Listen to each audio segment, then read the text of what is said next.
tickets are there, all those data when we presented, at the end of the day, most people were convinced about opening their wallets. So I stood up and said, now time has to come for you to open your wallets. Please make some commitments. And few people on the spot made commitments. Correct. So I think it's an issue of making people aware. People would like to do it, but they're not doing it. Let me just push you a little more and ask all of you. If corporates were getting involved and saying, all right, as part of our CSR budgets, we got monies, we're going to help trying to make our roads safer or save lives overall. So what are the few things, initiatives that they can do, not just in urban India, but across the country, even in the rural areas, even places where today kids have to travel 10, 12 kilometers, even today to get to their schools, get to their playgrounds. There is a gap and there are highways which they need to cross. What is it that they can do? Well, first of all, they can give funds for different projects. For example, the first area that they can participate is in making ambulances available. You know, they can then donate 300 ambulances, 400 ambulances. They can also sponsor a phone number by which people can call for trauma help. So all these things can be done. So you're saying a corporate today can actually sponsor a national helpline number? You know, they can't do that because they have to take permission for that. But many moons ago, there was a corporate in Hyderabad which actually did this. And they actually got permission for a number. And they actually created this capability. Later on, it's been taken all over the country.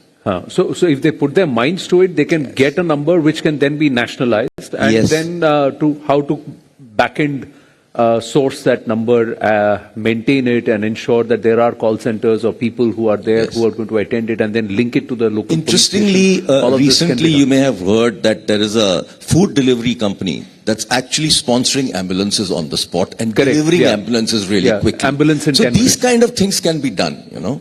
And I think at the end of the day, Save Life Foundation, which I'm on the board of that company for many, many years, they actually they have all the capability to do these kind of things. All they need is funding from different people. And that's really what we are after a lot of times. But still, problem is that today, foreign funding has been stopped. So it has to be domestic funding. And that is very critical for the country. So yes, there is a lot of opportunity for people to actually participate. I'm also looking at using technology for behavior change. Is it possible to use tech to instill behavior change? How do I do that? How do I do it as part of my curriculum?